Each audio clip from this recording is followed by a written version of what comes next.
Hello दोस्तों, आपका बहुत बहुत स्वागत है आपके अपने चैनल एमपी ऑनलाइन स्टडी पर। जैसे कि आपको पता है आज का जो हमारा टॉपिक रहने वाला है वो है मध्य प्रदेश के लोक नाटक। आज जो है हम लोक नाटक पर डिस्कशन करने वाले हैं। साथ ही साथ इसको याद करने के लिए मैं एक ट्रिक भी लेकर आया हूँ। तो साथ ही साथ मैं आपको ट्रिक भी बताने वाला हूँ, बेसिक नॉलेज भी बताने वाला हूँ, किस जनजातियों द्वारा कौन सा नाटक किया जाता है। ये भी जो कि एक नाटक होता है ना, कहानी के तौर पर एकांकी के रूप में जो हम करते हैं ना, रंगमंच पर जो नाटक किए जाते हैं उस पर आधारित जो है आज का हमारा वीडियो रहने वाला है। मध्य प्रदेश के लोक नाटक जो है आज हम ट्रिक के थ्रू भी करने वाले हैं, बेसिक भी मैं आपको बताने वाला हूं।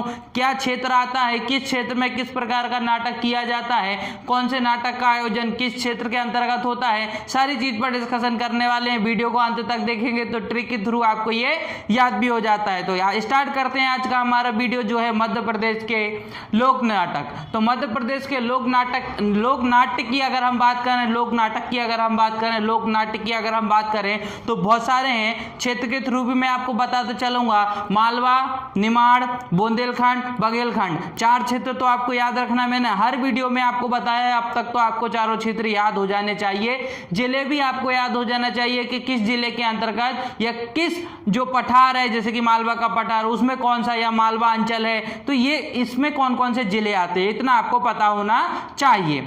अब इसी के साथ स्टार्ट करते हैं आज का हमारा वीडियो जो है हमारा फर्स्ट टॉपिक। हम बात करते हैं सबसे पहले माच नाट्य।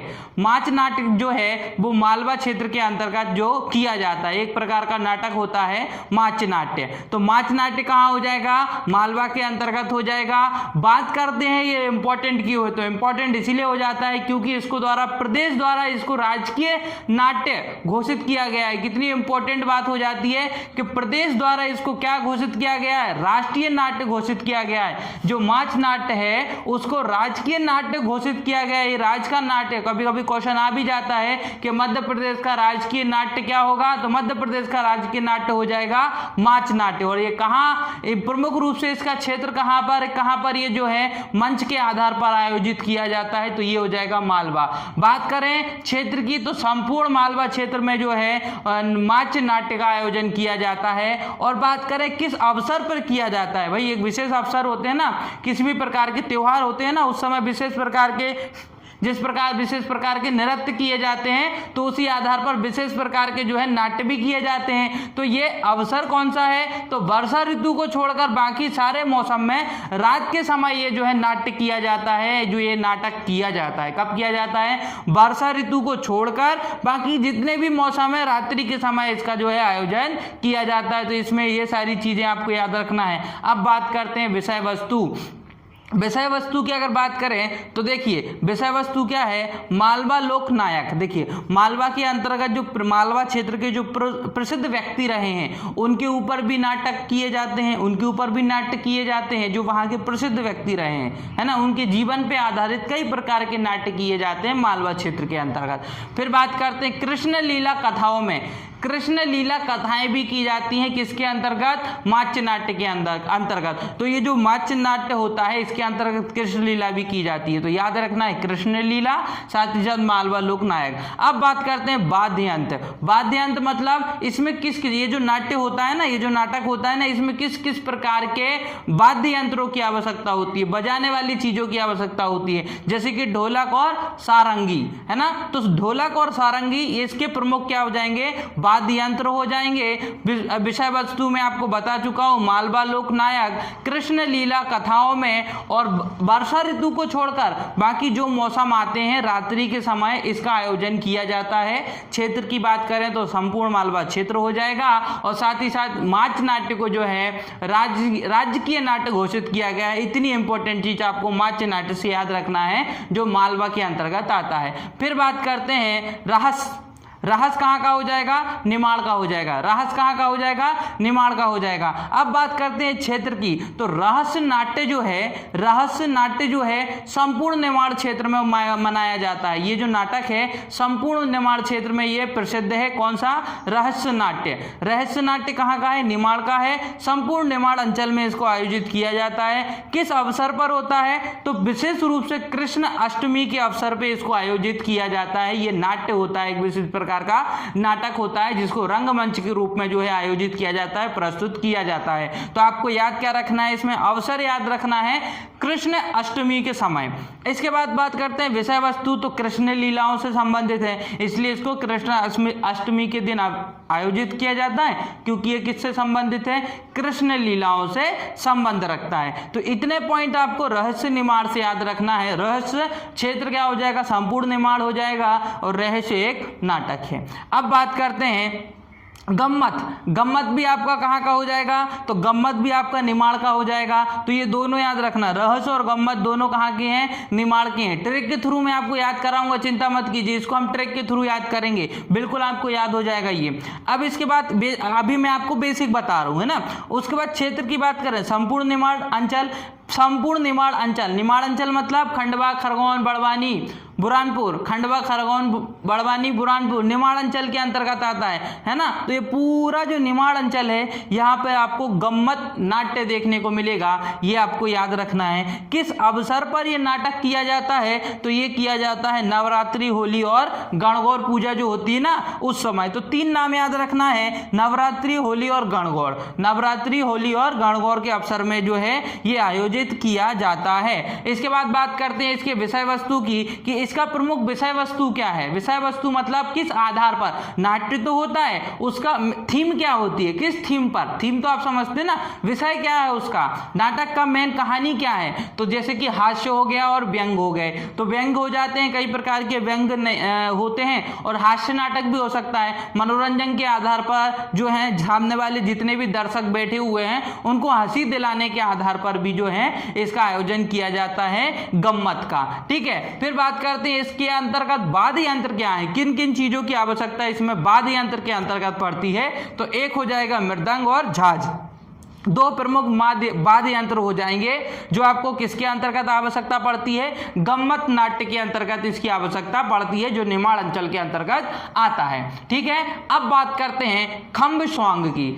खम्ब स्वांग, खम्ब स्वांग कहाँ का क्षेत्र है, मतलब ये कहाँ पर नाट्य, ये जो नाटक है, नाट्य जो है खम्ब स्वांग, ये कहाँ का है, बुंदेलखंड का है। कहाँ का है, बुंदेलखंड का है। आपको अभी सिर्फ सुनना है, बाकी मैं ट्रिक से आपको याद करा दूंगा, है ना। कहाँ का है ये, बुंदेलखंड का है। जाति मतलब एक विशेष प्रकार की जाति द्वारा ये नाटक किया जाता है, ये नाट्य किया जाता है जो है कोरकू जनजाति। कोरकू जनजाति द्वारा हम बात करें तो खम्ब स्वांग नाटक किया जाता है कोरकू जनजाति द्वारा। किस अवसर पर किया जाता है, तो अवसर भी आपको पता होना चाहिए, दिवाली, नवरात्रि और एकादशी के समय। दिवाली, नवरात्रि और एकादशी के समय इसका आयोजन किया जाता है। इसके बाद देखिए इसका नाम क्या था, खम्ब स्वांग, इसका नाम क्या था, खम्ब स्वांग, और इसका नाम क्या है, स्वांग क्षेत्र, है ना। इसका नाम क्या है, स्वांग। दोनों में डिफरेंस है, ये खम्ब स्वांग है और एक केवल क्या है, स्वांग। अच्छा, स्वांग का अगर क्षेत्र की बात करें तो ये भी बुंदेलखंड में है, खम्ब स्वांग की बात करें तो ये भी बुंदेलखंड में है, दोनों ही बुंदेलखंड में है, इतना आपको इसमें याद रखना है। अवसर की बात करें तो विभिन्न त्योहारों पर, अच्छा विभिन्न त्योहारों पर स्वांग होता तो है, लेकिन इसमें एक विशेष चीज होती है, राई नृत्य भी होता है। नाटक तो होता है, साथ ही में उसमें राई नृत्य भी करते हैं। राई नृत्य तो मैंने आपको बताया है बुंदेलखंड के अंतर्गत आता है। ठीक है, तो ये राई नृत्य किया जाता है स्वांग नाटक के अंतर्गत। स्वांग नाटक के अंतर्गत जो है राई जो है एक नृत्य है, एक विशेष प्रकार का नृत्य है जो कि ढोल ताशे के आधार पर किया जाता है। फिर बात करते हैं विषय वस्तु। इसके प्रमुख विषय वस्तु क्या हैं, कि ये जो नाट्य होता है उसका विषय क्या रहता है, थीम क्या रहती है। तो जैसे कि लोकगीत, व्यंग, हास्य, गेय, अभिनव। अभिनव मतलब किसी भी प्रकार का कैरेक्टर करना, है ना, एक नए प्रकार का कैरेक्टर करना अभिनव हो जाता है। गेय मतलब गाने गाए जाते हैं, लोकगीत गाए जाते हैं। व्यंग मतलब किसी भी आधार पर किया जा सकता है, और हास्य मतलब हंसी के आधार पर किया जाता है। तो ये प्रमुख विषय वस्तु हो जाएंगी किसकी, स्वांग की। और स्वांग का क्षेत्र क्या है, बुंदेलखंड है, विभिन्न त्योहारों पर किया जाता है जिसके अंतर्गत राई भी होती है। अब उसके बाद देखिए स्वांग हो गया, अब देखिए छहुर छहुर छहुर नाटक की अगर बात करें, छहुर नाट्य की बात करें तो इसका क्षेत्र क्या है? बघेलखंड है। ये याद रखना, ये कहाँ का है? ये बघेलखंड का है ना। तो ये हो जाएगा आपका बघेलखंड क्षेत्र के अंतर्गत आता है।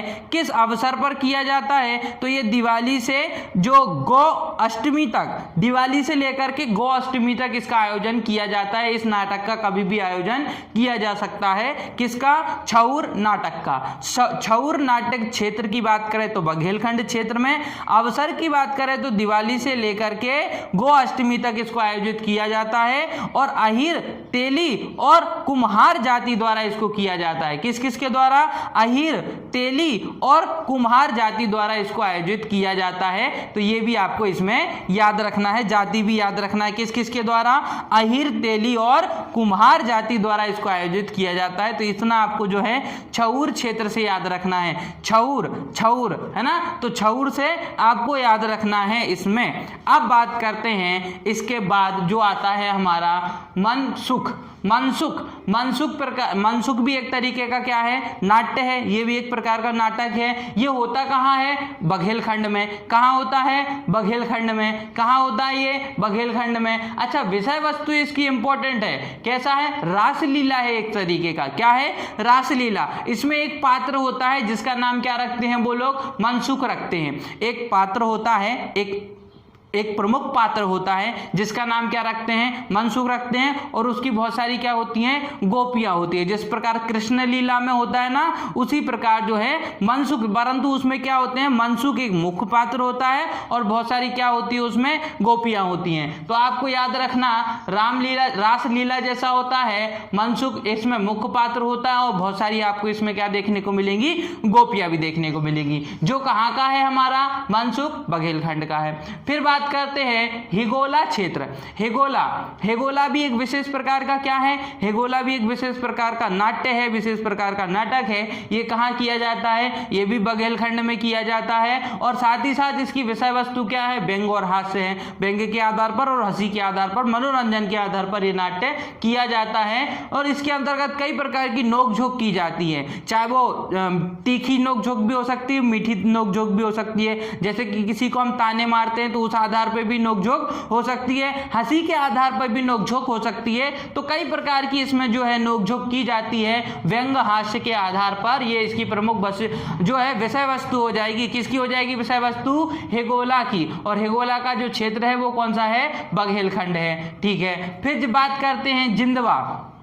जिंदवा नाट्य, जिंदवा नाट्य, जिंदवा नाटक, ये कहाँ का है? ये भी बघेलखंड का है। ये भी कहाँ का है? ये भी बघेलखंड का है। और साथ ही साथ अवसर की बात करें तो देखिए, वसी के दिन विवाह के अवसर पर किया जाता है, मतलब मुख्य रूप से विवाह के अवसर पर ही किया जाता है। आपको इसमें कुछ भी याद नहीं रखना है, बस एक चीज याद रखिए, विवाह के अवसर पर किया जाता है। कौन सा अवसर पर किया जाता है? ये जिंदवा विवाह के अवसर पर किया जाता है। महिलाओं द्वारा इसको किया जाता है। देखिए, इसमें एक विशेष चीज याद रखना, महिलाओं द्वारा किया जाता है ना। अगर पुरुष ये नाट्य करते हैं तो महिलाओं द्वारा जो है उनको झाड़ू से पिटाई होती है फिर उसकी, है ना। तो इसमें एक चीज, ये खास चीज आपको याद रखना है कि जिंदवा जो है, जिंदवा नाट्य जो है बघेलखंड में किया जाता है। अवसर क्या है? विवाह के अवसर पर किया जाता है। विषय वस्तु क्या है? महिलाओं द्वारा किया जाता है। परंतु अगर पुरुषों द्वारा ये नाट्य किया जाता है तो महिलाओं द्वारा जो है झाड़ू से उनकी पिटाई की जाती है ना, और बेलन से भी हो जाती है कभी कभी। तो ये चीज आपको इसमें याद रखना है। ठीक है, फिर बात करते हैं लकड़बग्गा नाट्य। लकड़बग्गा नाट्य नाम से ही आपको पता चल रहा है कि पशु जानवर से संबंध है, तो वही संबंध बता देता हूं मैं आपको। लकड़बग्गा क्षेत्र, तो लकड़बग्गा के अगर क्षेत्र की बात करें, लकड़बग्गा नाट्य जो है, नाटक जो है, उसका क्षेत्र क्या है? बघेलखंड है। और प्रमुख रूप से अवसर की बात करें, किस अवसर पर यह आयोजित होता है? तो विवाह के बाद खुले मंच में इसको किया जाता है। विवाह हो जाता है, उसके बाद खुले मंच में कोई भी आ सकता है और उस आधार पर इस नाट्य का आयोजन होता है।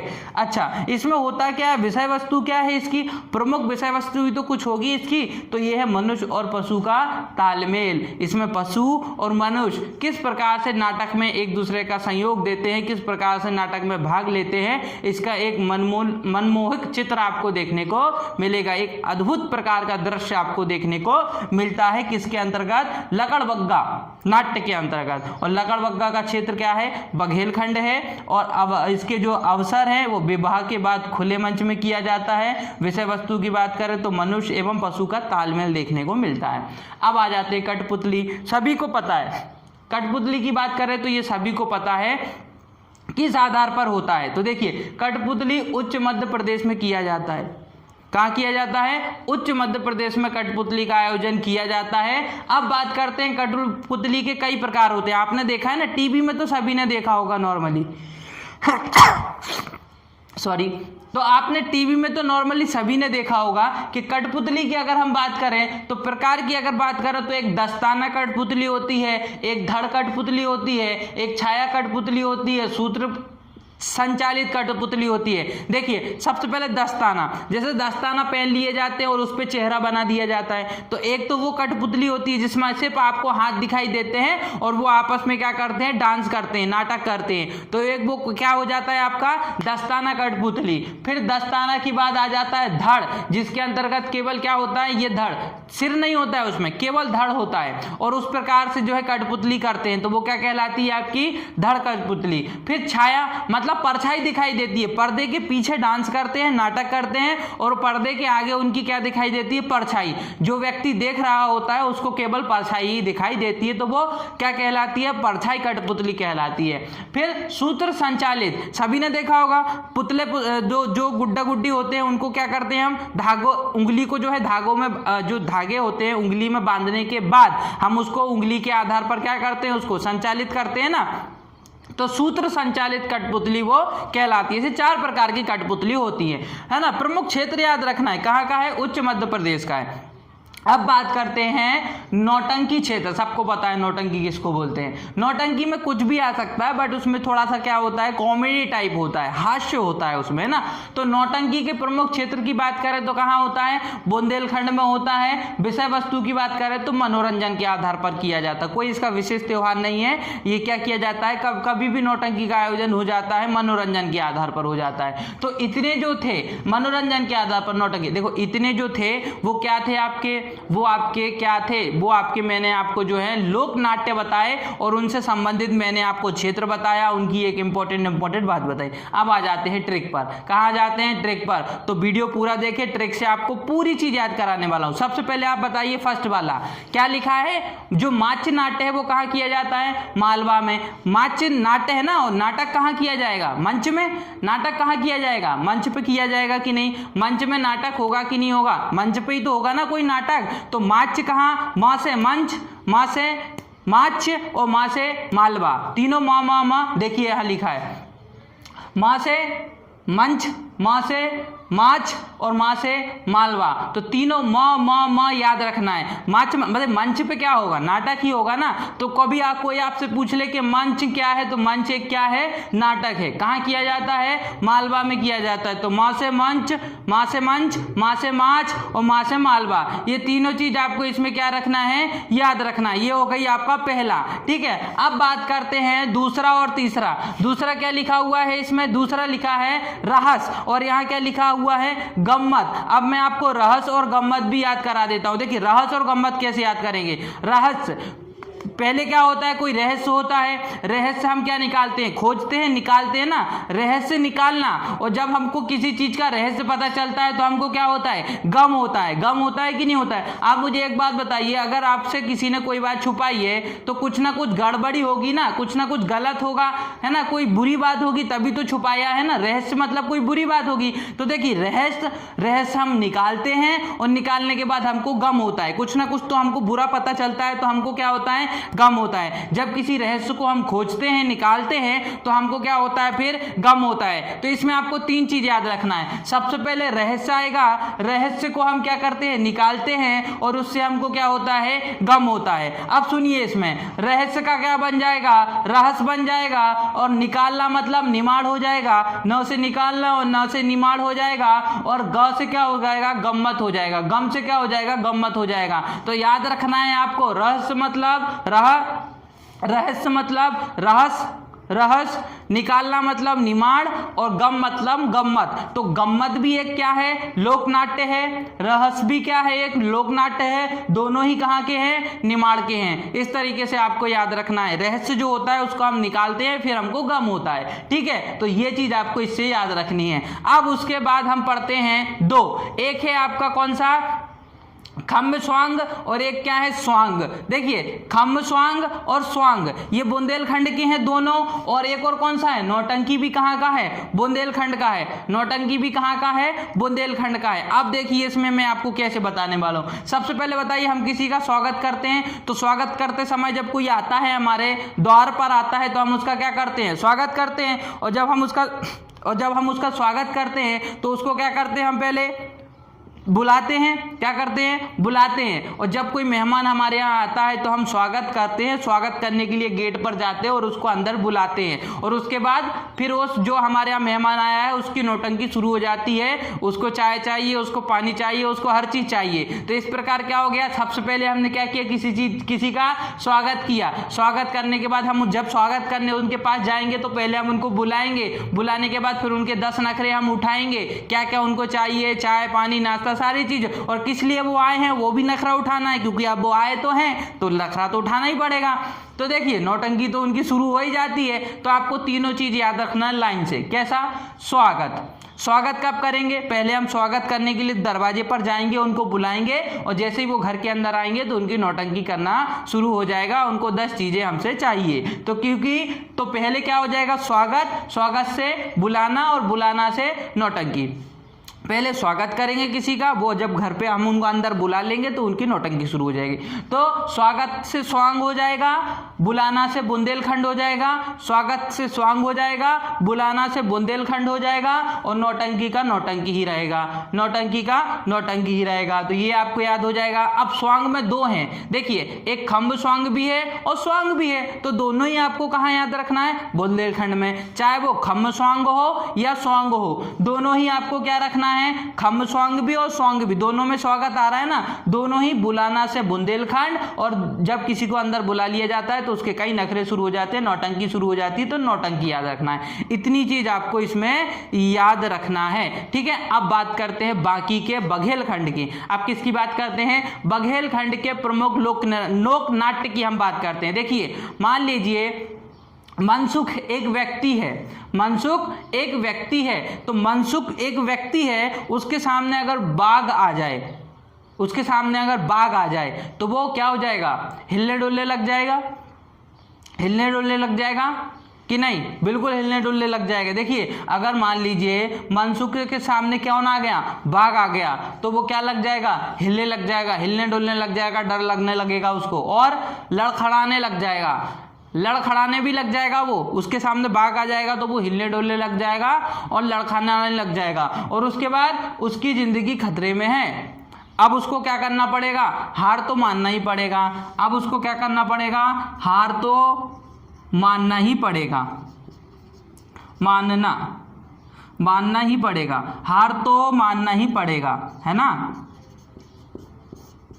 हार तो मानना ही पड़ेगा, उसको हार तो मानना ही पड़ेगा। क्यों, क्योंकि उसके सामने बाघ आ गया है। मनसुख के सामने जब बाघ आ जाएगा, तो वो हिलने लगेगा, लड़खड़ाने लग जाएगा, उसकी ज़िंदगी खतरे में है, और अब उसको हार मानना ही पड़ेगा। तो इतनी चीज़ें आपको याद रखना है मनसुख से। मनसुख के सामने कौन आ गया, बाघ आ गया। अब सुनिए कहानी कहाँ पर है। अब कहानी यहाँ पर है। बाघ मतलब बघेलखंड, बाघ मतलब बघेलखंड, बघेलखंड बाघ, साउंड एक जैसा हो रहा है कि नहीं, बघेलखंड और बाघ। तो बघेलखंड बाघ, ये आपको याद आ गया। बाघ आएगा, बाघ किसके सामने आया था, मनसुख के सामने। तो मनसुख हिलने डुलने लगा था, तो पहला तो मनसुख नाट्य जो है वो बघेलखंड का हो गया। मनसुख नाट्य कहाँ का हो गया, बघेलखंड का हो गया। अब वो हिलने लगा, हिलने लगा तो हिगोला, हिलने डुलने लगा तो हिगोला। देखिए ह से हिलने लगा, ह से हिगोला, करना तो पड़ेगा, ऐसे ही करना पड़ेगा। बाकी आप कहीं पे देख लीजिए अगर आपको इसकी ट्रिक मिल जाए तो, ठीक है ना। तो क्या हो गया, इसकी ट्रिक नहीं मिलेगी आपको कहीं पे भी, मैंने बहुत सोच समझ के उसको बनाया है ताकि आपको याद हो जाए। देखिए हिगोला, हिगोला मतलब हिलने डुलने लगा। हिगोला कहाँ का हो जाएगा, क्योंकि उसके मनसुख के सामने बाघ आ गया ना, तो वो हिलने डुलने लगा मतलब हिगोला।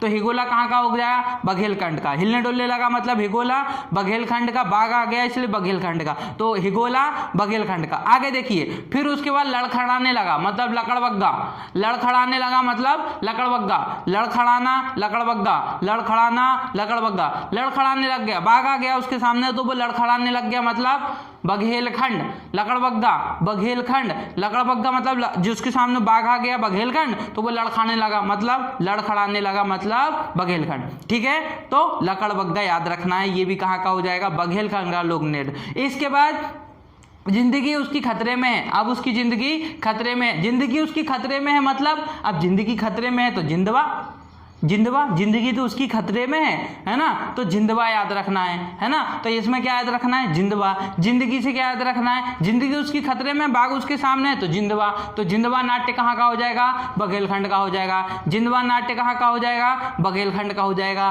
उसके बाद देखिए, अब हार तो उसको मानना ही पड़ेगा, हार तो उसको मानना ही पड़ेगा, हार तो उसको मानना ही पड़ेगा। तो हार उसको मानना पड़ेगा, तो देखो हर लिखा है, हर मतलब हार, हर लिखा है कि नहीं, हर हर हर मतलब हार तो मानना ही पड़ेगा।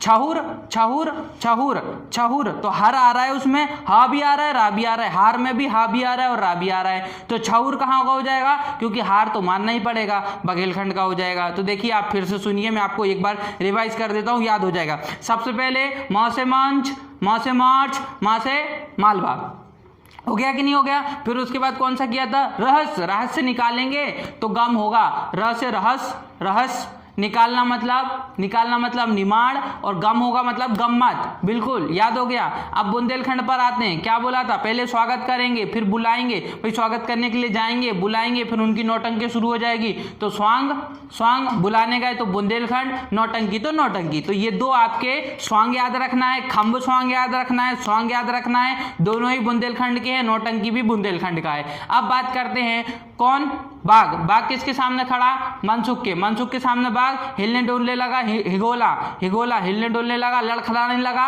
लकड़बग्गा, लड़खड़ाने लग जाएगा वो तो क्या हो जाएगा, लकड़बग्गा। और उसके बाद क्या हो जाएगा, उसके बाद क्या हो जाएगा, जिंदगी मतलब जिंदवा, जिंदगी उसकी अब खतरे में मतलब जिंदवा।